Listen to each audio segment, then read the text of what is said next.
Taliban moving in quickly at the Kabul airport. The president spoke of the human cost today, the number of American service members lost over the 20-year war. He also mentioned the financial cost, the cost often estimated at $1 trillion. The president saying at that number, that's $150 million a day spent on the war in Afghanistan for 20 years. Tonight here, the images of the Taliban now at that airport.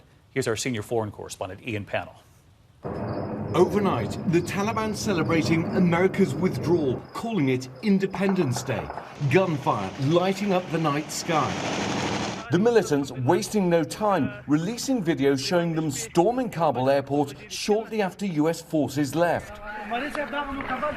Today, posting a video showing what they say is their troops flying over Mazar-e-Sharif in the north in an Afghan military helicopter. In military fatigues, the militants seizing control of Kabul airport within hours of the last American plane departing. Taliban leaders walking the tarmac, claiming victory over American forces in the shadow of a C-130 plane left behind, inspecting the spoils of war. Entering one hangar housing military helicopters. More than 70 American military aircraft abandoned at the airport. The Pentagon saying all disabled so they can't be used. Those aircraft will never fly again when we left. They'll never be able to be operated by anyone. So much equipment's been abandoned. As many as 70 MRAPs, mine-resistant ambush vehicles costing $1 million apiece, still at the airport.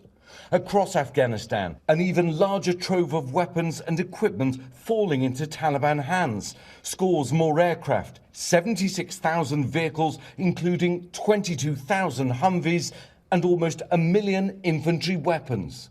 The US saying some machinery left intact so the airport can function, getting it up and running again, critical to getting Americans left behind out. And desperately needed humanitarian relief in.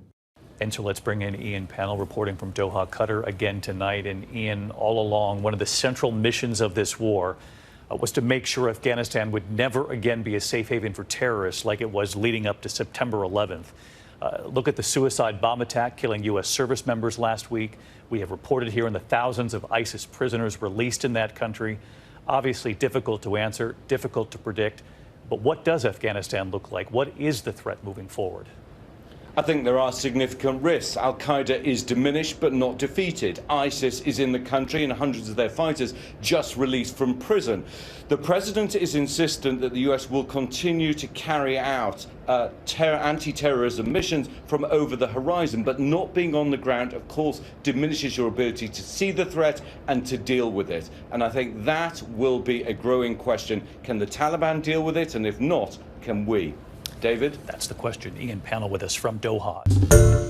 Hi, everyone. George Stephanopoulos here. Thanks for checking out the ABC News YouTube channel. If you'd like to get more videos, show highlights, and watch live event coverage, click on the right over here to subscribe to our channel. And don't forget to download the ABC News app for breaking news alerts. Thanks for watching.